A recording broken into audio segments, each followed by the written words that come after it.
நான் பல மேடைகள் அண்ணனோட பல மேடைகள் பேசியிருக்கேன், நூற்றுக்கணக்கான மேடைகள் நான் அண்ணனோட பேசியிருக்கிறேன். அதில் நாங்கள் 2019 அமெரிக்கா போயிருந்தோம். நான் அமெரிக்கா போனேன்னு வேற எங்கே சொல்கிறது, அதை மறுக்கவும் முடியாது. நான் அண்ணன் எல்லாம் அமெரிக்கா போயிருந்தோம். அமெரிக்காவில் ஹூஸ்டன்லேருந்து பே ஏரியான்னு சொல்லுவாங்க, கலிஃபோர்னியா. அந்த கலிஃபோர்னியாவுக்கு காரில் 4 மணி நேரம் பிரயாணம் ஆகுது.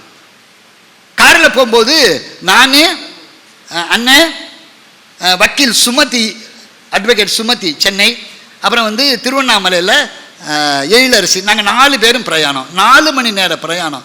அந்த 4 மணி நேர பிரயாணமும் கொஞ்சம் கூட களைப்பே தட்டாம தன்னுடைய பறந்து விரிந்த அறிவினால அதை நயமாக மாற்றிய பெருந்தகை யாருன்னு கேட்டா அருமை அண்ணன் ஞானசம்பந்தம். வரும் 4 மணி நேர பயணமே எங்களுக்கு தெரியல.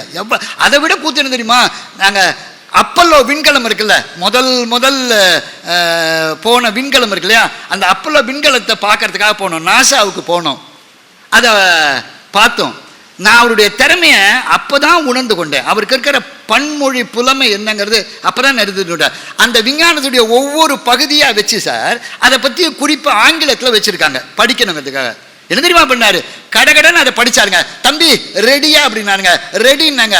அடுத்த நிமிஷம் அந்த ஒவ்வொரு அந்த ராக்கெட்டோட ஒவ்வொரு பகுதியும் படிச்சு அதை பூரா தமிழில் மிக அழகாக வீடியோ பண்ணவர் அவர். அந்த வீடியோவை நான் தான் எடுத்தேன்.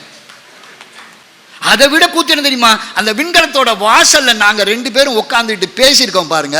சுத்தி இருக்கிறவங்க ஒருத்தனும் போகல சார். ஏன் தெரியுமா, என்னமோ நாங்க 2 பேரும் தான் முதல்ல விண்கலத்துக்கு போன மாதிரி பேசிக்கிட்டோம். நாங்க 2 பேரும் அத்தனை பேரும் எங்களை நின்று பார்த்து சிரிச்சு அடாடா. அதை விட கூத்து ரொம்ப டாப் என்ன தெரியுமா, அங்க அமெரிக்கால போய் நாங்க 2 பேரும் தர்பார் சினிமா பார்த்தோம்.